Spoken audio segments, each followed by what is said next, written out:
BSSC में जो छात्रों के साथ गड़बड़ी हो रही है और लंबे समय से जो विद्यार्थी इसका इंतज़ार में थे, उनके साथ जितने बड़े पैमाने पर बीएसएससी का जो विभाग है सरकार का, वो उनके साथ अन्याय कर रही है, उसको लेकर के उसमें क्या क्या मामला है, इन तमाम बातों को लेकर के हम आपके सामने आज लाइव आए हैं।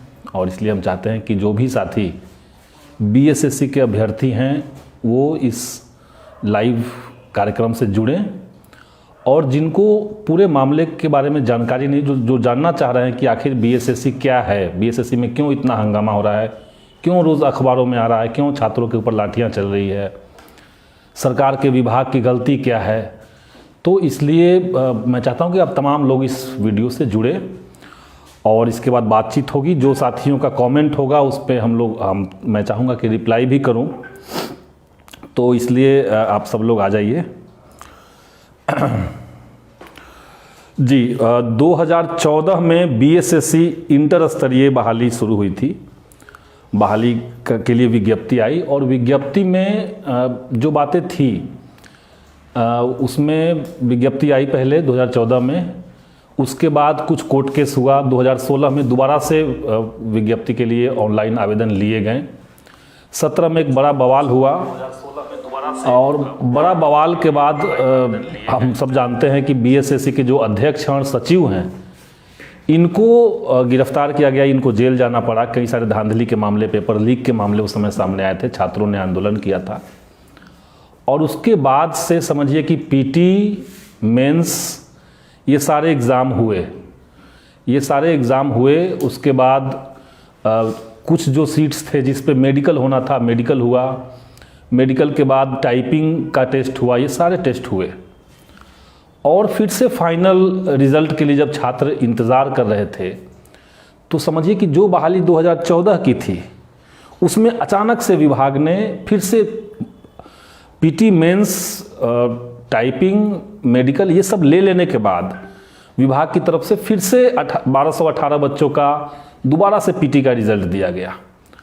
और जो छात्र 7 साल से इंतज़ार में बैठे हुए थे, अचानक से उनको एक शौक लगा कि ये क्या हो रहा है। विभाग ने कहा कि वो मानवीय चूक है और इसको हम लोग जल्दी ही दुरुस्त कर लेंगे। जो दोबारा से पीटी का रिजल्ट दिया गया था उसको हम लोग मेंस ले लेंगे, उनका टाइपिंग और सारी एग्ज़ाम लेकर के हम लोग नवंबर तक काउंसलिंग का लिस्ट ले आएंगे। ये बात विभाग ने कही। मैं भी विभाग से कई बार मिला इस संदर्भ में, चूँकि 7 साल से बहाली है और तकरीबन 52,000-54,000 जो छात्र थे वो मेंस क्लियरफाई कर चुके थे, वो बैठे हुए थे। सबका इंतज़ार था कि क्या होगा। और इसे लेकर के जो पिछला विधानसभा सत्र था उसमें मैंने इस मुद्दे को विधानसभा में उठाया और विभाग को इसके चलते विभाग को जल्दी ही फिर उसको अपना जो वादा था उनका कि हम काउंसलिंग का अनाउंसमेंट करेंगे, विभाग ने 7 तारीख को, इसी महीने में दिसंबर 7 तारीख को विभाग ने काउंसलिंग को अनाउंस किया। और उसके बाद छात्रों में एक खुशी की बात आई कि चलिए भाई 7 साल तक हम लोगों ने इंतज़ार किया, संघर्ष किया और अब जा कर के विभाग जो है उसने फाइनल काउंसलिंग का एक अनाउंसमेंट कर दिया है। यहाँ तक सब अच्छा था। अचानक से 10 दिसंबर को विभाग की तरफ से एक सर्कुलर आता है जिसमें काउंसलिंग में जिन बच्चों को बुलाया गया था, जिन अभ्यर्थियों को बुलाया गया था, उनसे कहा गया कि आपको, अगर आप बीसी या ईबीसी कैटेगरी में हैं, अगर आप पिछड़े वर्ग में हैं, तो आपको नॉन क्रीमी लेयर सर्टिफिकेट जो काउंसलिंग के दौरान लेकर के आना है वो 2014 के पहले का होगा। जब विज्ञप्ति आया था उससे पहले का आपको नॉन क्रीमी लेयर सर्टिफिकेट देना है। उसी तरीके से जो SC ST स्टूडेंट्स थे उनसे कहा गया कि आपको जाति प्रमाण पत्र जो है वो 2014 से पहले का लाना होगा। और ये शॉकिंग था छात्रों के लिए। अचानक से मुझे कई छात्रों ने फ़ोन किया कि भाई ऐसे इस तरह से रिज़ल्ट तो आ गया हम लोग का, हम लोग तो इंतज़ार में थे और अचानक से विभाग ये कह रहा है कि काउंसलिंग में, और काफ़ी ज़ोर दे करके विभाग ने कहा था, उसको एम्फेसाइज करके कहा था कि आपको 2014 से पहले का डॉक्यूमेंट लाना पड़ेगा। अब तो ये हम लोग के लिए भी शॉकिंग था। हमें लगा कि भाई ये तो बात कहीं थी नहीं विज्ञापन में। और उसके बाद हम लोग विभाग से संपर्क करने की कोशिश किए कि आखिर ऐसा क्यों हो रहा है।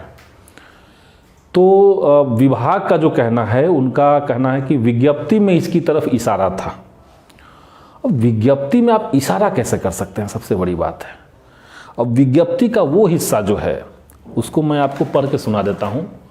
जो लोग इस वीडियो को देख रहे हैं, लाइव से जुड़े हुए हैं और वो नहीं जानते हैं कि एसएससी के अंदर का मामला क्या है, उसमें सरकार का और विभाग का जो तर्क है वो कह रहे हैं कि विज्ञप्ति में इसकी तरफ इशारा था और इसीलिए हम सारे ओबीसी जो स्टूडेंट्स हैं उनसे हम 2014 से पहले का सर्टिफिकेट की मांग कर रहे हैं। जो SC ST हैं उनसे हम लोग 2014 से पहले के कास्ट सर्टिफिकेट की मांग कर रहे हैं।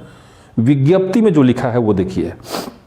विज्ञप्ति कहता है कि पिछड़ा वर्ग तथा अत्यंत पिछड़ा वर्ग श्रेणी के आरक्षित उम्मीदवारों के लिए राज्य सरकार द्वारा अधिसूचित अंचलाधिकारी द्वारा निर्गत जाति प्रमाण पत्र जिसमें क्रीमी लेयर में नहीं होने का उल्लेख हो मान्य होगा।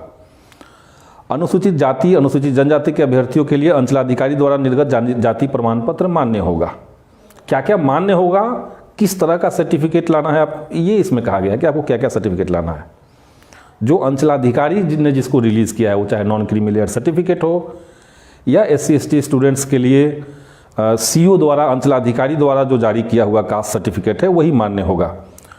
ऑनलाइन आवेदन के समय यह प्रमाण पत्र जमा करने की आवश्यकता नहीं है, परंतु काउंसलिंग के समय पिछड़ा वर्ग अत्यंत पिछड़ा वर्ग श्रेणी के अभ्यर्थियों द्वारा क्रीमी लेयर रहित प्रमाण पत्र तथा अनुसूचित अनुसूचित जनजाति के श्रेणी के अभ्यर्थियों के लिए जाति प्रमाण पत्र समर्पित नहीं करने पर वे अनारक्षित श्रेणी में माने जाएंगे।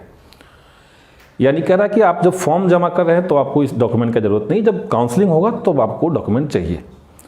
ये नहीं कहा जा रहा है, एम्फेसाइजली जोर देकर इस बात को विभाग ने नहीं कहा कि जब आपका काउंसलिंग होगा, फाइनल रिजल्ट जब आ जाएगा और काउंसलिंग जब होगा तब आपको 2014 से पहले का डॉक्यूमेंट देना है। ये कहीं से भी नहीं लिखा हुआ है। अब तो ये व्याख्या की बात आ गई, इसको विभाग व्याख्या कह रहा है। विभाग का कहना है कि इसकी व्याख्या यही होगी कि आप 14 में बना के रख लिए होते, हमको उस समय नहीं चाहिए था, हमें आज चाहिए तो आप हमें वही वाला दीजिए। ये विभाग का तर्क है। अब देखिए कि आम तौर पे हम सब लोग जानते हैं कि कोई भी बहाली होता है, उस बहाली में जब फाइनल रिजल्ट आता है तो आमतौर पे जो तमाम विभाग हैं या कहीं विश्वविद्यालय में भी अगर आप जाएं तो विश्वविद्यालयों के अंदर भी जो डॉक्यूमेंट्स मांगे जाते हैं, खास करके जो नॉन क्रीमी लेयर सर्टिफिकेट होता है ओबीसी स्टूडेंट्स का, वो अपडेटेड मांगा जाता है। वो कहा जाता है कि अभी तुरंत का लाइए, आपका तो 2 साल पुराना है, आप फिर से नया बना करके लाइए, ऐसे कहा जाता है। लेकिन यहाँ पे उल्टा हो रहा है। यहाँ पे जो छात्र हैं वो अभी का नॉन क्रीमी लेयर सर्टिफिकेट बना करके देना चाह रहे हैं, लेकिन विभाग कह रहा है कि हम 2014 से पहले का ही सर्टिफिकेट लेंगे। अब इसमें बहुत इंटरेस्टिंग बातें हैं। एक तो है कि इंटर लेवल का जो एग्ज़ाम है, जिस एग्ज़ाम की मैं बात कर रहा हूँ, 2014 BSSC की जो बहाली है, वो इंटर स्तरीय, पहला इंटर स्तरीय ये बहाली है। इस बहाली को जब विज्ञप्ति के रूप में जारी किया गया सरकार की तरफ से, उसी डेट पर उसी विभाग ने, यानी BSSC नहीं, एक और बहाली को निकाला था। एक और बहाली की विज्ञप्ति आई थी और वो विज्ञप्ति थी BSSC